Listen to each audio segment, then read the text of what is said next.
Welcome to The Explainer. Today, we're diving into one of the most incredible projects in modern history, how the United States helped rebuild the world, including its biggest enemies, right after the chaos of World War II. So that's the big question, right? It just sounds crazy. Why on earth would you spend billions of dollars to help the very countries you were just fighting a brutal all-out war against? It seems totally backward, but the answer really did shape the world we live in today. Okay, to really get our heads around this, we first have to paint a picture of just how bad things were. We're talking about a world in 1945 where huge parts of it weren't just damaged, they were, for all intents and purposes, gone. You see, the end of the war didn't just bring peace, it created this massive power vacuum. Cities were nothing but rubble, economies had completely collapsed, and millions of people had no place to go. And that kind of instability, well, it's the perfect breeding ground for a brand new kind of conflict, one fought with ideas. And that brings us to the first major piece of America's strategy. It was a plan for Europe so big, so audacious, that really nothing like it had ever been tried before. So the first move wasn't with tanks or soldiers. It was with cash. A lot of cash. The U.S. rolled out this enormous economic aid package that was officially called the European Recovery Program. But you and I, and pretty much all of history, know it by another name, the Marshall Plan. The basic idea was pretty simple, but the scale? Whoa, it was staggering. We're talking about pouring billions of dollars, that's over $150 billion in today's money, into Western Europe to get factories running and infrastructure rebuilt.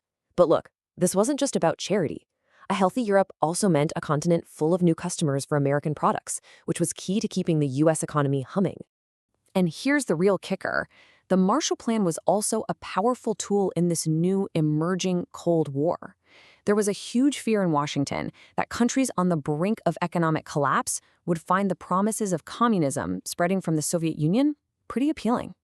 This whole system, where the state controls everything, all the big industries, was seen as a direct threat to the American way of life, democratic, capitalist, all about individual liberty.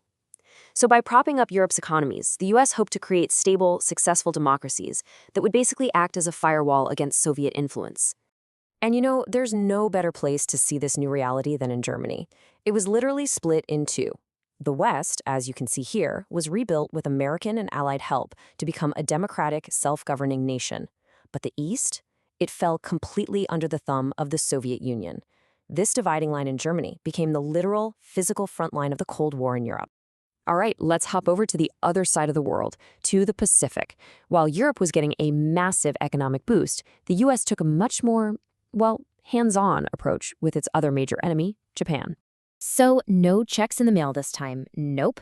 The U.S. military moved in and occupied Japan, basically running the country for almost 7 years. The man in charge was General Douglas MacArthur, and the goal was absolutely huge, to completely transform Japanese society from the ground up. And what's so incredible when you look at these steps is just how methodical it was. The U.S. guided the writing of a brand new democratic constitution.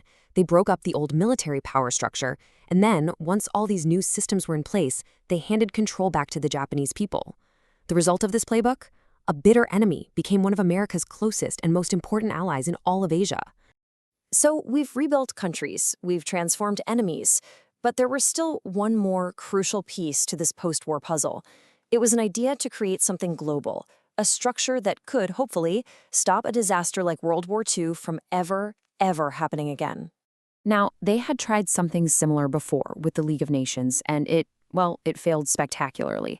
So this time, rising from those ashes, the United Nations was created with an incredibly ambitious mission to be a permanent place where countries could solve their problems with words, not with weapons.